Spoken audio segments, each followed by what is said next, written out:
And if anybody needs to get a new job and learn to code, it's Kamala Harris. Ain't that right? Let's throw out office.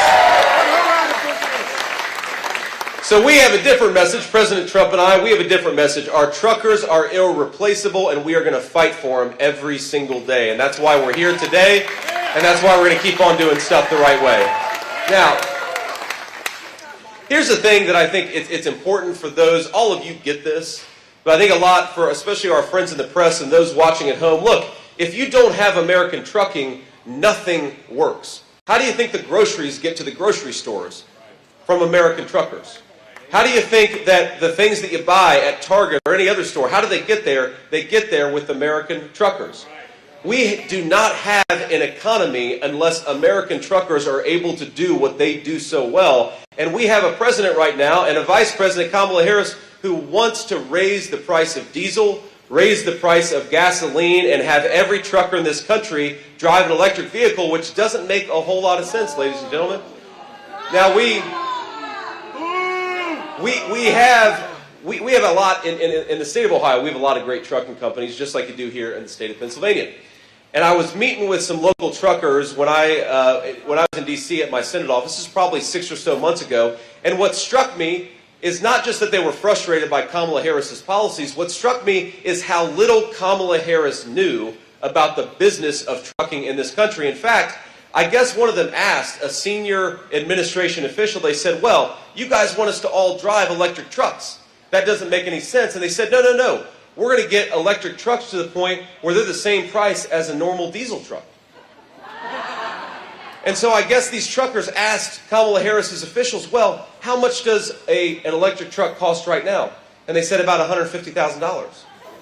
And all of you are laughing, but the reason you're laughing to the friends of the media is the reason they're laughing is an electric truck right now costs $400,000. If you force all these great truckers to buy electric trucks instead of the trucks they're currently using, you're going to make this inflation crisis way worse than it currently is. You think groceries are bad? Wait until Kamala Harris makes every American trucker drive an electric truck. You think car prices are bad? Wait until Kamala Harris makes everybody buy a Chinese-made electric vehicle. And you think housing prices are bad? Wait until Kamala Harris makes it impossible for our truckers to get construction materials to the house building site. Kamala Harris's policies are a disaster, ladies and gentlemen, not just for truckers, but for everybody who relies on them, which is everybody.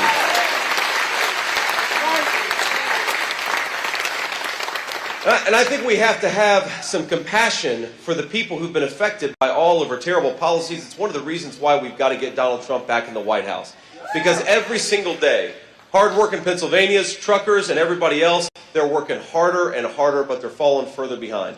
And let's just tick through some of the information here. In the state of Pennsylvania, you are $11,400 poorer than you were, on average, than when Donald Trump left office. What that means is you have to spend almost $12,000 to get the same stuff now that you could buy 3.5 years ago.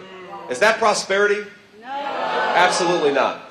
Under Kamala Harris's policies, in Pennsylvania, the average worker's wages have gone down by 6%. So people are working harder and harder. Things cost more at the grocery store. Things cost more everywhere. And our workers aren't getting the wage increases they need to keep up. Donald Trump has a different idea. Donald Trump thinks we ought to have more take-home pay. Donald Trump thinks that our truckers ought to be empowered to do their jobs, and Donald Trump thinks that Kamala Harris ought to get the hell out of the office unless somebody knows what they're doing.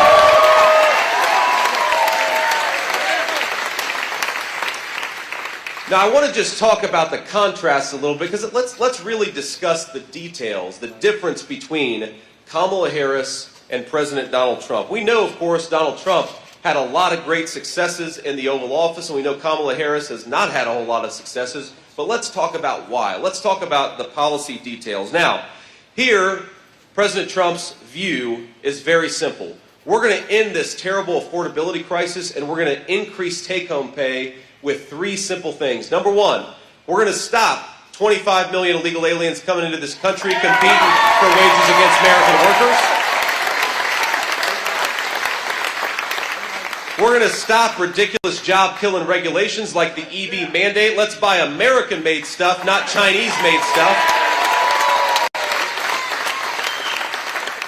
And number 3, we are going to drill, baby, drill. We got plenty of energy right here in Pennsylvania.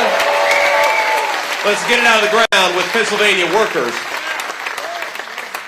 Now, here's the other thing that Kamala Harris wants to do. Kamala Harris thinks that instead of deporting illegal immigrants, we should be giving them amnesties. Does that sound like a good idea? Kamala Harris thinks that instead of unleashing Pennsylvania energy workers, we ought to buy energy from Iran and every tin-pot dictator all over the world. Is that a good idea? And Kamala Harris thinks that instead of unleashing American energy and American creativity and American business, we ought to tax you guys more to send your money to communist China to buy electric vehicles. Is that a good idea? So is it a good idea to give Kamala Harris a promotion? No, we're going to do what Donald Trump loves to do to people who don't do their jobs. You are fired, Kamala Harris. You're out of there. It's done.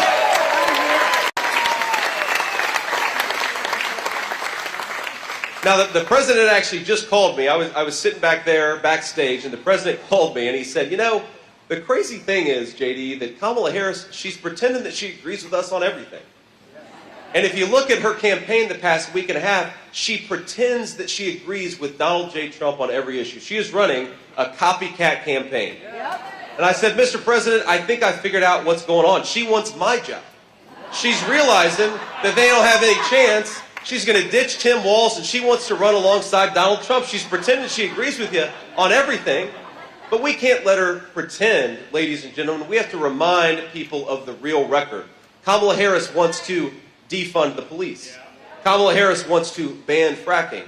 Kamala Harris wants to further entrench the EV mandate that sends your tax dollars to China instead of buying American-made cars from American workers.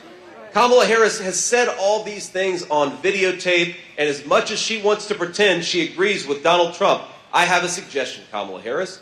If you would like to enact the policies of Donald Trump, you could do it right now because you are the vice president. So do it right now. Don't pretend you're going to do it in 6 months.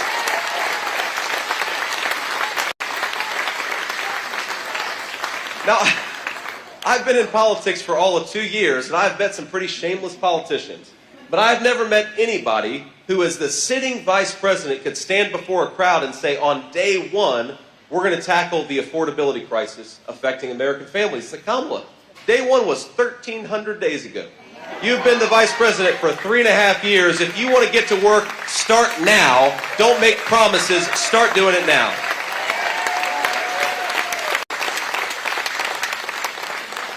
And here's the final big difference between Kamala Harris and Donald Trump. You know, I've been asked by the media, I've been attacked by the Harris campaign because I believe in a very simple principle, that our tax policy ought to reward American workers and American businesses, and I know Donald Trump agrees. So here is the contrast here. Donald Trump wants to cut your taxes. Donald Trump wants to cut taxes on American businesses hiring American workers, and he wants to raise tariffs on the Chinese and everybody who's trying to rely on Chinese slave labor instead of American hardworking people.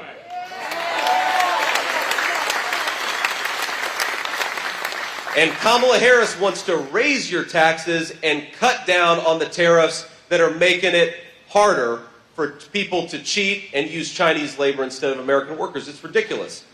Why don't we make it easier to hire American and harder to rely on Chinese slave labor? That's the Donald Trump approach, and I know every single person here agrees with it.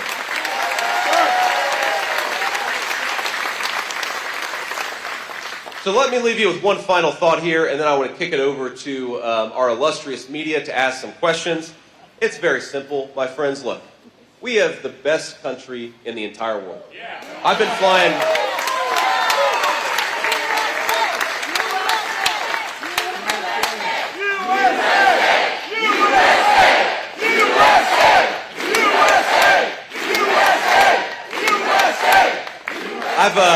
I've been flying all over the country, doing events like this all over the country with my beautiful wife. Isn't she lovely? Sorry to embarrass you, but you bring your wife to Erie, Pennsylvania, you got to embarrass her a little bit, right? And all I can think about when we fly into a new place or we drive to a new place is what a beautiful country this is. And I'm a Buckeye, and yesterday I was in Big Rapids, Michigan, and it was hard to admit it, but Big Rapids, Michigan is a beautiful place. Erie, Pennsylvania is a beautiful place. We have got the best natural resources and the most beautiful countryside of any country on the face of the earth. And we've got something better than that. We've got the best history, we've got the best traditions, we have got the best workers right here in Pennsylvania. The only thing, thank you, the only thing that is broken about this country is its leadership. There is nothing that we cannot do as a people, nothing that we cannot do as a people. So let's send a message right here in Erie, Pennsylvania, all over the state of Pennsylvania, and all over the country. We are sick of the broken leadership of Kamala Harris. We're going to get a president who is equal to the challenge of this country and deserves to be the leader of its people. That's Donald J. Trump. And together, we're going to put him back in the White House. God bless you all. Thank you. And thank you for having me in Pennsylvania. Now, I know we have some reporters here. If you would, let's start with the local reporters. We'll have them ask some questions, then we'll kick it over to some national folks. Sir. Ma'am, I don't need a teleprompter. I've actually got thoughts in my head, unlike Kamala Harris.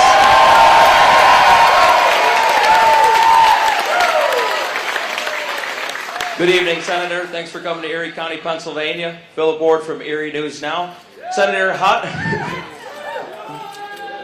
Phil's one of the good guys, right? Senator, how do you relate to Erie County voters, and what does a potential Trump-Vance administration mean for us locally? Yeah. Well, it's funny.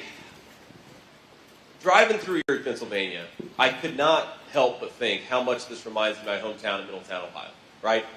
And this, of course, is a town with a proud manufacturing and proud steel-making tradition. By the way, why don't we keep American steel companies owned by America, right?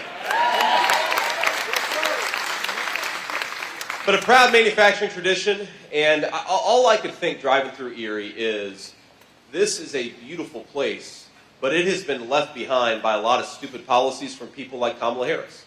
And let's be honest, it's not just Kamala Harris. There was a consensus in this country for 30 years that we didn't need to make our own stuff. And so now everything, from a lot of the steel that we rely on to the drugs that we put in the bodies of our children, from ibuprofen to antibiotics, it's made by our adversaries instead of made by American workers. Wasn't that stupid? Yes. And the one person in politics in my lifetime who said, no more of this, we want to rely on Pennsylvania workers, was Donald J. Trump. And over 4 years of his leadership, 4 years of his leadership, we had a bigger boom for American manufacturing and American energy than we've seen. That benefits the people of Erie, Pennsylvania. We had rising take-home pay and rising wages under the leadership of Donald Trump, and we had a world that was at relative peace and calm. And now we've got a world at war in seemingly every continent. Who's going to fight those wars? I guarantee you, it's not going to be Kamala Harris's family. It's going to be the people right here from Erie, Pennsylvania. So we want peace, right? Peace and stability. But even bigger than that, we want an economy that employs good Pennsylvania workers to make things for people all over this country. And we want truckers to be empowered instead of throttled and have their industry destroyed. It's very simple. And if we do that, we're going to make the lives of every single people in this room, every single person in this room, and all across the state of Pennsylvania better. And the final point that I make is, look, Rome wasn't built in a day and Rome wasn't burned down in a day. We had so much success for just 4 years of Donald Trump's leadership. I think we're going to have a hell of a lot more with 4 more years of Donald J. Trump. 4 more years. Sir. Hello, Senator. Thank you for coming to Erie today. 4 years. I'm Tyler Gallagher. I'm with Jet 24 News here. Erie's kind of had a declining economy and population. How is the Trump administration going to directly help the hardworking people of Erie bring people back here and, create more jobs? It's pretty simple, actually. But unfortunately, we have a leadership that's completely broken. I mean, the first thing that you have to do, if you want to help the people of Erie, Pennsylvania, is you have got to unleash American energy. It'll make manufacturing cheaper. It'll make trucking cheaper. It'll help everybody. Look at it, it's not just our businesses. I remember growing up in Middletown, Ohio, and I grew up in a poor family, and I was raised by my grandmother. I remember the nights when it was really cold in the dead of winter, and money was a little tight, and we decided, well, we don't have enough to turn on the heater tonight. We're going to have to sit in front of a space heater, or maybe just throw a bunch of blankets on. And that's what we're going to do. I happen to believe that if you work hard and play by the rules, this is the richest country in the world. You ought to be able to turn on the heater for your children. And unfortunately, Kamala Harris's policies mean less energy, less money in people's pockets, and a lot of people freezing on a cold winter night. I think it's a disgrace in the richest country in the world. We can do so much better with better leadership. The second thing you got to do is, look, I talked about Chinese slave labor earlier. One of the reasons why this community has been left behind by our leaders is we decided we were going to let companies make things using Chinese slave labor. And I happen to think we shouldn't expect Americans to compete with a bunch of Chinese slave laborers. We ought to expect American companies to hire American and build in the United States of America. And if you do more of that, you're going to bring more jobs to Erie, Pennsylvania. You're going to build the economic foundation of this place. You're going to have higher tax revenues to go into the schools and the public services. You build more things in America, and it lifts up the entire community of Erie, Pennsylvania, and that's what Donald Trump and I are going to fight for.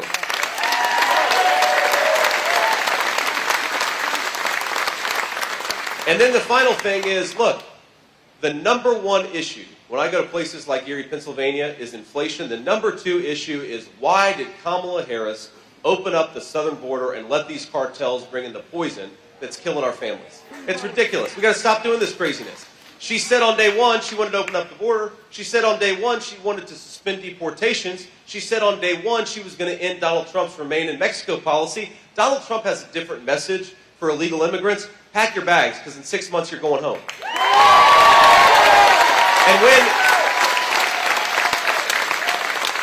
And when we do that, you're going to have fewer people dying of drug overdoses. You're going to have fewer people who are suffering because you've got drug cartels operating freely in their communities. You've just got to do it. You've got to close that border. It's good for public safety and a whole host of other things, too. Other questions? Any more local? Yes, sir, I would love to go fishing. We're with you, JD. Hi, Senator. You have to bring about 40 Secret Service agents now, though. That's the problem. Ma'am. Hi, Senator. Kit Maher, CNN. I wanted to talk a little bit.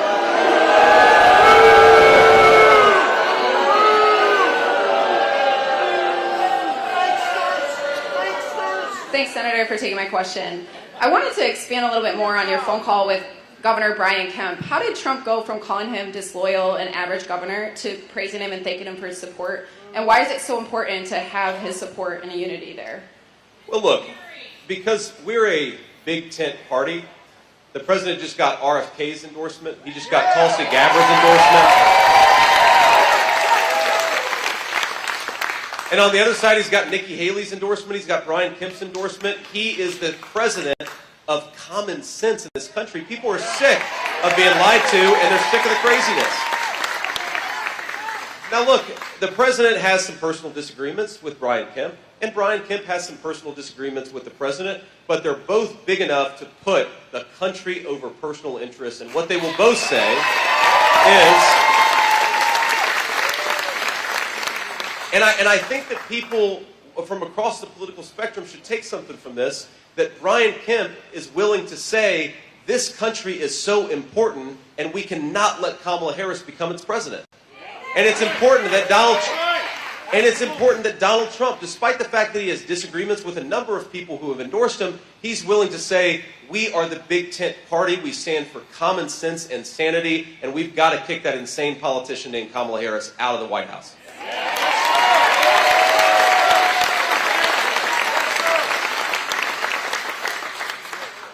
Ma'am, go ahead. Hi, Senator. Good to see you again. Ali Novello with CBS News. I have two questions for you. One, could you tell us more about the altercation that happened at the Arlington Cemetery? And two, what does debate prep look like for yourself and for Trump at this time? Well, I think, first of all, the altercation at Arlington Cemetery is the media creating a story where I really don't think that there is one. There is verifiable evidence. There is verifiable evidence that the campaign was allowed to have a photographer there. There's verifiable, they were invited to have a photographer there. There's verifiable evidence that the families of these poor people who had their loved ones die 3 years ago at Abbey Road, Abbey Gate, those 13 Americans a lot of them were there with the president. They invited him to be there and to support them. That's not an insult to the memories of their loved ones. They wanted Donald Trump there, and thank God that we have a president who stands with our veterans instead of one who runs away from them. Now Where was Kamala? Where was Kamala? Now, it is amazing to me that you have apparently somebody at Arlington Cemetery, some staff member, had a little disagreement with somebody, and the media has turned this into a national news story. You know what I think our veterans care a lot more about? That Kamala Harris's VP nominee lied about his military service. I think that our veterans care a lot more about that. And the other thing our veterans care a lot more about is that 3 years ago, 13 brave, innocent Americans died, and they died because Kamala Harris refused to do her job, and there hasn't been a single investigation or a single firing. Look, sometimes mistakes happen. That's just the nature of government, the nature of military service. But to have those 13 Americans lose their lives and not fire a single person is disgraceful. Kamala Harris is disgraceful. We're going to talk about a story out of those 13 brave, innocent Americans who lost their lives. It's that Kamala Harris is so asleep at the wheel that she won't even do an investigation into what happened, and she wants to yell at Donald Trump because he showed up. She can go to hell.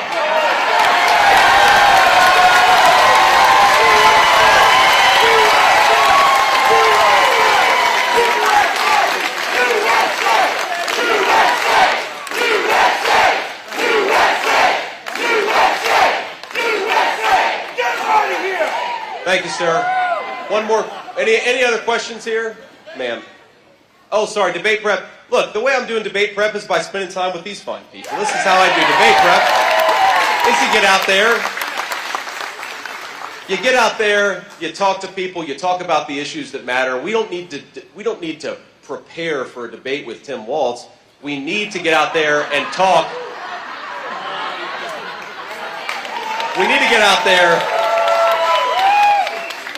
Look, we need to get out there and talk to the American people. That's the biggest way that we're going to prepare for that debate on October the 1st. And I guess CBS is hosting it, right? So we got to be nice to her, ladies and gentlemen, because CBS is hosting the debate in a few weeks. Ma'am.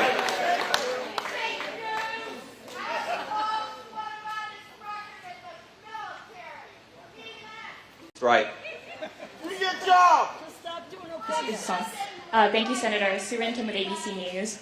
I have two questions for you as well. Sure. One is going back to Kit's question about Brian Kemp. Are you playing any role in facilitating any, are you playing any role in facilitating connections with Governor Brian Kemp or other Republican members? Bringing them back to the Trump world at all? My second question is, since becoming Trump's running mate, have you talked to former Vice President Mike Pence for any advice in campaigning? Have you connected with him, or have you talked to him about maybe him supporting President Trump? So the first question, look, a lot of people have talked to Brian Kemp, and I'm proud to be among them. I think he's been a good governor for the state of Georgia. I certainly gave him a phone call. I think 150 other people have given Brian Kemp a phone call and talked about the need to have a unified Republican team. I don't take any special credit for it. I think a lot of people deserve more credit than I do, including the President of the United States, because I think President Trump has been very, very aggressive at trying. Everything okay?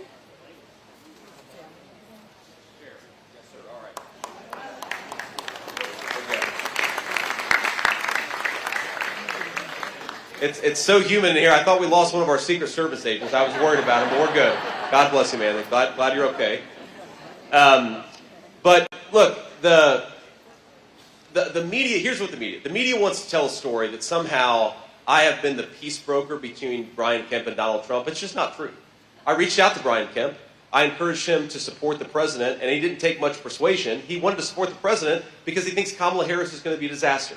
So I think there are a lot of friends. There are a lot of friends of Brian Kemp's and a lot of friends of the president's. I think a lot of people deserve credit for this unified Republican ticket. I'm not going to take that credit myself. Ma'am.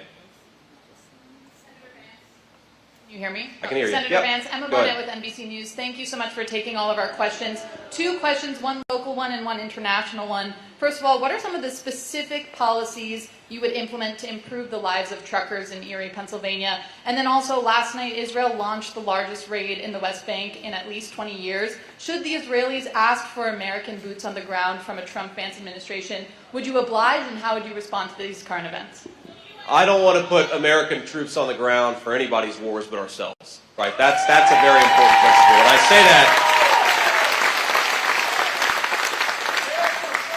And I say that as somebody who believes that the Israelis have every right to destroy Hamas. We support them in what they're doing, but they're not asking.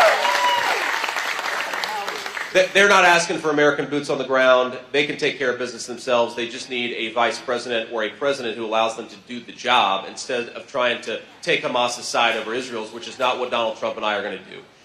The first question was about, sorry, I forgot your first question.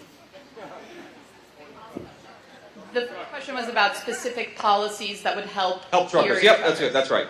So look, the most specific policy that we have to help the truckers of Erie, Pennsylvania is to fire Kamala Harris and to replace her with Donald Trump, right? That's what we need to do. She is the source of so much that's broken in this country. But look, I mean, you talk to truckers, there are 2 big things that I think we can do. First of all, there are a lot of people who would like to be truckers, and our education system is trying to force everybody to go get a 4-year college degree. There are a lot of truckers out there who make a lot more money and have a lot better job than 4-year college degree holders. Let people do what they want to do, and have an education system that empowers people to make their own choices for their own lives instead of forcing them to do what Kamala Harris wants them to do. That's number 1. Number 2, you talk to our truckers, what is the biggest cost that they have, the biggest increase? We ask them right there, they're all saying fuel in unison. Fuel has gone up, depending on where you are, between 35 and 55%, thanks to the policies of Kamala Harris. We have got to drill, baby, drill, unleash American energy. It'll help our truckers. It's going to help everybody else, too. And I'll take one more question before we hit the road. Senator Vance, Great. how has your military service and being a veteran prepared you to A, be a senator and potentially vice president of these United States? Yeah, I appreciate that question. Well, I am a United States Marine, and I'm proud of it. I did what my country asked me to do.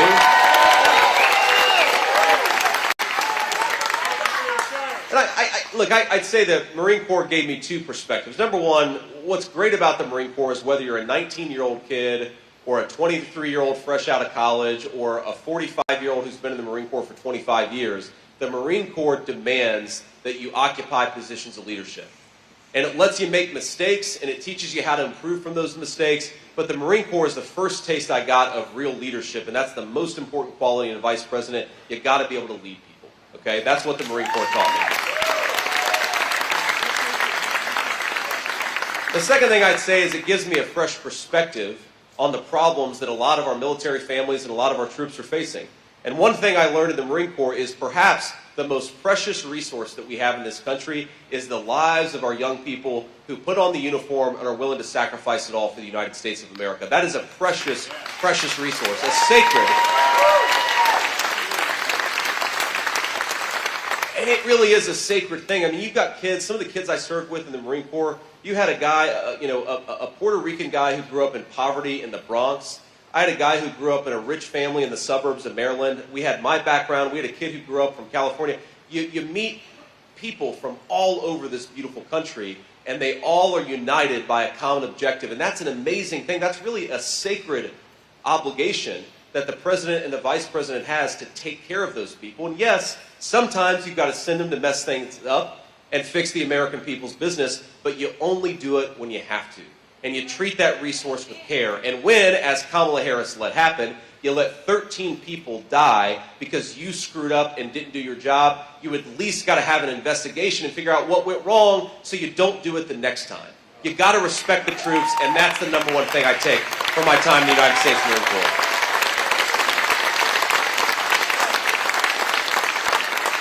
And when I say respect, I don't just mean thank them. I don't mean just buy them a beer when you see them in a bar. That stuff is all important. I mean respect them enough to actually take care of them and not waste their lives and their sacrifice, which is what, unfortunately, the last administration has done. Now, let me just leave you with one final thought. We have to hit the road, and I'm sorry to have to leave because I've had a good time, and I hope you all have had some fun too. But you all in Pennsylvania are going to get sick of me over the next 2 months because I practically live here in the state of Pennsylvania because this is such an important state for us. Thank you, sir. I will. And we got to remember, the only way, think of all the powerful interests, the broken bureaucracy in this country, the people who've gotten rich shipping your jobs to China, they want Kamala Harris. The only way to beat them and the only way to fight back is at the ballot box this November. Let's get out there, win Pennsylvania, re-elect Donald Trump, and take this country back. God bless you all. Thank you.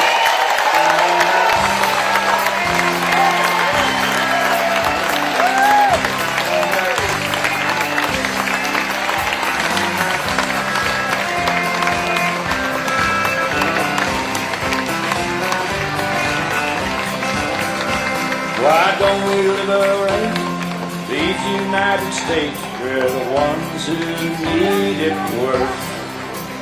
Let the rest of the world help us for change, and let's rebuild the very first.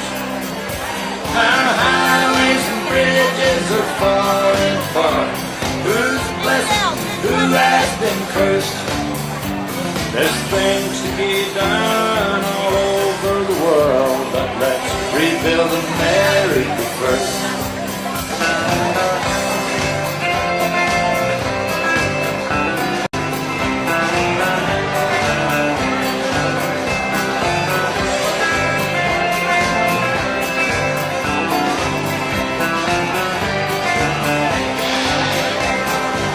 Who's on the hill and who's watching the battle?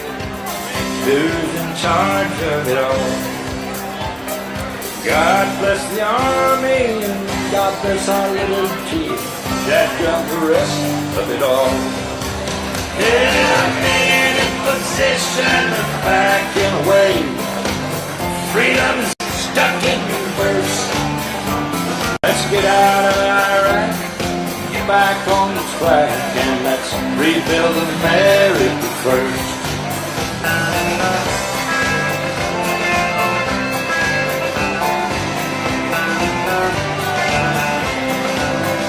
Once more.